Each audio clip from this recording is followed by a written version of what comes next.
Et pour en finir avec cette partie médicaments et personnes âgées, on va aborder une autre classe thérapeutique médicamenteuse très fréquemment utilisée en gériatrie, les benzodiazépines, dont on nous dit toujours qu'il faut essayer de les réduire autant que possible. Mais est-ce qu'on peut, est-ce que c'est facile et comment mieux faire pour essayer d'arrêter ou de réduire la prescription ou la consommation des benzodiazépines chez les sujets âgés? De ça va nous parler le docteur Bonenvoie, qui travaille à l'hôpital Charles-Foix et qui a travaillé depuis longtemps justement sur ce sujet. Bonjour à tous, je vais vous présenter le sujet suivant, donc c'est déprescrire les benzodiazépines chez les sujets âgés, la façon de faire et les résultats qu'on a pu avoir sur l'hôpital Charles-Foix. Donc brièvement, en sommaire, on va voir l'épidémiologie de la consommation des benzodiazépines, un rappel sur les effets indésirables, le programme d'éducation thérapeutique sur Charles-Foix et ce qu'on fait en milieu hospitalier, ainsi que les principaux résultats. En termes d'épidémiologie, la France est le deuxième pays consommateur d'anxiolytiques. Il y a une étude qui a été faite dans la région du sud-ouest de la France qui retrouvait une prévalence assez forte de benzodiazépines chez les sujets âgés, qui était de l'ordre de 31%. Les benzodiazépines sont prescrites essentiellement pour l'anxiété. On les retrouve aussi prescrites pour les troubles du sommeil, malgré qu'elles n'aient pas toute l'indication. Elles ont une efficacité réduite. Selon la méta-analyse de Holbrook, on retrouvait une diminution non significative de la durée d'endormissement de l'ordre de 4,2 minutes. L'augmentation de la durée du sommeil était jugée significative, mais reste relative autour de 60 minutes. Et l'efficacité à long terme de ces molécules n'est pas démontrée.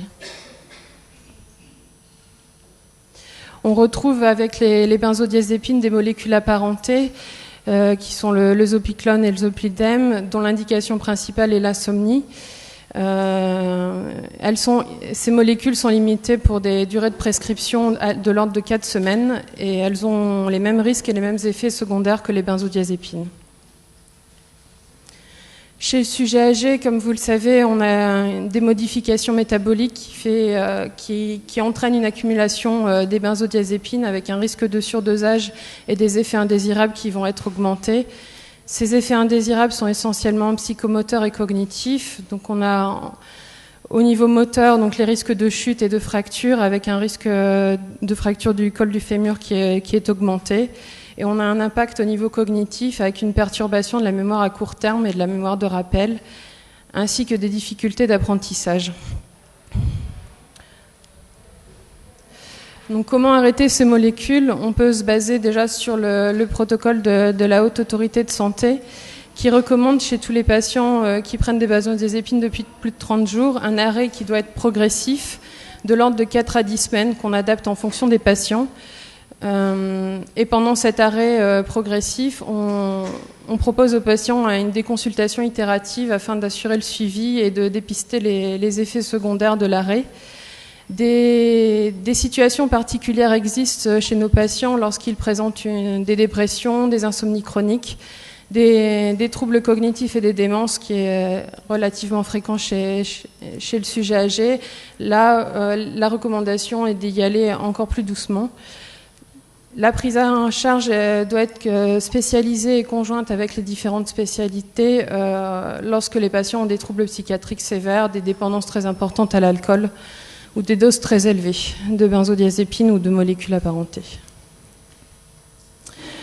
Donc sur Charles-Foix, on propose d'arrêter ces molécules au cours de séances d'éducation thérapeutique que je vais vous expliquer maintenant. Donc, le principe des consultations est de proposer au patient une information globale sur son médicament, lui présenter les risques liés à la consommation de cette molécule et les bénéfices qu'il a à l'arrêter. On lui explique également les risques liés à des arrêts trop brutals de ces médicaments. C'est l'occasion également de lui parler de l'hygiène de vie et du sommeil. L'idéal est d'inclure l'entourage du patient dans la consultation, surtout chez le sujet âgé. Et on lui propose également la tenue d'un agenda de sommeil pour pouvoir discuter de façon plus spécifique sur l'impact de ces médicaments. Donc là, en ambulatoire, cette fois-ci, on leur propose un arrêt sur 12 semaines. La diminution initiale est de l'ordre de 25%, toutes les 2 semaines. Ça peut être un exemple de décroissance, en sachant qu'on peut très bien l'adapter à chaque patient. Voici le schéma un peu et le déroulement des séances d'éducation thérapeutique. Donc vous avez en premier la qui est réalisée avec l'infirmière. Le but est de poser les connaissances du patient sur le médicament.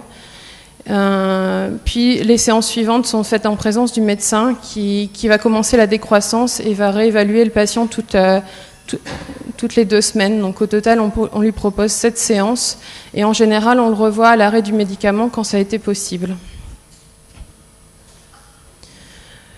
Donc là, ce sont les résultats sur Charlefoix. Donc on a suivi 36 patients. 8 arrêts ont pu être effectués chez les patients suivis. 11 échecs où là, on n'a pas pu du tout arrêter le médicament. Et 16 patients ont pu avoir un arrêt partiel du médicament avec une diminution de dose. Il n'y a pas eu de complications lors de la réduction des médicaments. Une autre alternative de l'arrêt de ces benzodiazépines ou des molécules apparentées peut se faire au cours d'une hospitalisation. C'est ce qu'on fait fréquemment dans le service. Au cours d'hospitalisation pour chute ou pour d'autres problèmes. Donc là, on s'est basé également sur les recommandations de la Haute Autorité de Santé qui parlait d'un arrêt progressif sur 2 semaines qui était efficace pour réduire ou complètement arrêter le médicament en fonction de la dose, avec une bonne tolérance à 1 mois et sans détériorer la qualité du sommeil chez le patient. Donc ça a été effectué chez nos patients qui sont en soins de suite, donc sur 2 semaines, comme je disais tout à l'heure, en décroissance. Les critères d'inclusion étaient les patients qui prenaient ce médicament depuis plus de 30 jours, les situations compliquées de fin de vie, les troubles psychiatriques étaient bien sûr exclus de ce type de décroissance. On leur proposait une évaluation complète gériatrique qui est faite donc avec l'échelle NPI, une évaluation cognitive. Était également remplie une échelle vis-à-vis de leur ressenti par rapport au sommeil et leurs symptômes. Ils étaient également porteurs d'une montre d'actimétrie que vous voyez là en bas de l'écran. C'est un système qui est embarqué, qui est porté au poignet et qui nous permet de renseigner la durée de sommeil, le nombre de réveils nocturnes et les siestes diurnes des patients. Ça peut également donner l'activité motrice sur la journée. Dans le type de population étudiée, c'est relativement un groupe petit de patients à l'heure actuelle. L'étude est encore en poursuite. Ça comprend 20 patients au total, dont la moyenne d'âge était de 82 ans. 12 patients présentaient une maladie d'Alzheimer ou une maladie apparentée. Le MMS était de l'ordre de 17. C'était des patients avec un score NPI relativement faible, avec un score à 2.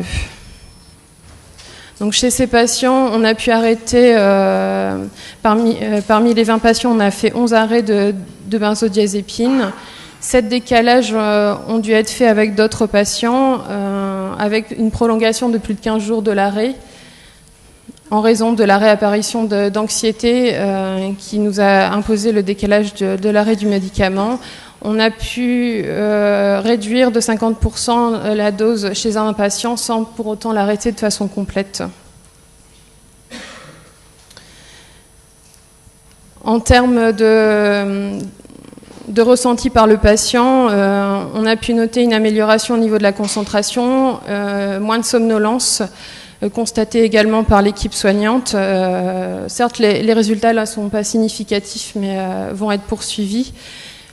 On n'a pas eu de complications, pas de syndrome de sevrage lors de l'arrêt de ces médicaments. Ça a été relativement bien toléré. Et donc, les résultats vont être poursuivis dans le service. Au total, on peut dire, là, sur l'expérience sur Charlefoix, qu'on a une bonne tolérance de l'arrêt des benzodiazépines. On n'a pas eu de complications constatées. L'idéal, lorsqu'on propose quelque chose en hospitalisation, est de faire un relais en ambulatoire pour s'assurer de l'arrêt de la prescription. Voilà, et proposer aux patients à l'extérieur l'éducation thérapeutique est une bonne façon de l'arrêter complètement. Merci.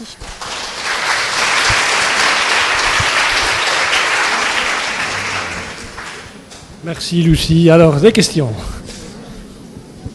Voilà, concernant les benzodiazépines, est-ce que vous avez une idée du nombre de patients étant restés compliants au sevrage, sortis de l'hôpital ou du SSR, à domicile?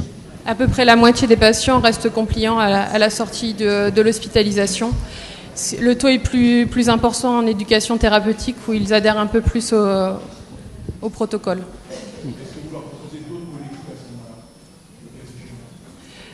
Pendant l'arrêt du médicament, on propose aucune alternative d'autres médicaments qui permettraient un sevrage plus facile en fait.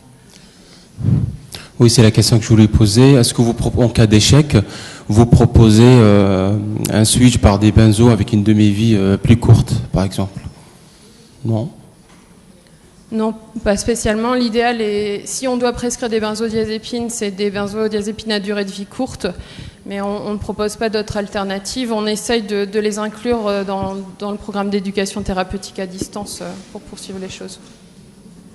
Est-ce que les échecs étaient liés à la durée depuis laquelle les patients prenaient les benzos ou pas? Probablement, puisque beaucoup les consommaient depuis des années. Par contre, ça n'a pas été étudié en détail.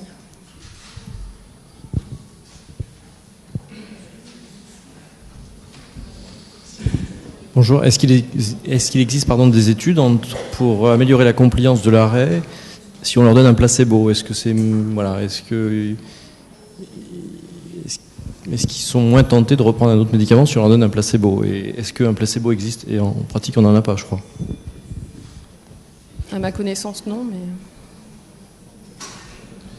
Non, je pense que ça n'a pas été étudié et que, voilà, en fait, il existe quand même dans la pharmacopée française un grand nombre de molécules inactives, donc qui ne s'appellent pas des placebos, mais voilà, on a le choix, je crois, si on veut utiliser des produits sans effet, je dirais, connu et démontré.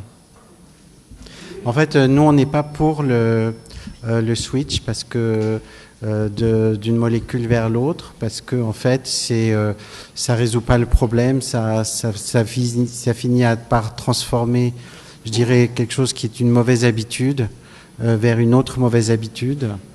Alors on peut se dire que la nouvelle mauvaise habitude va être moins nocive que la première nouvelle mauvaise habitude, mais bon, c'est pas très logique, quoi. Pour ceux que vous avez réussi à sevrer, là, est-ce que vous avez regardé à 6 mois ou 1 an ce qu'ils devenaient s'ils n'avaient pas repris leur mauvaise habitude?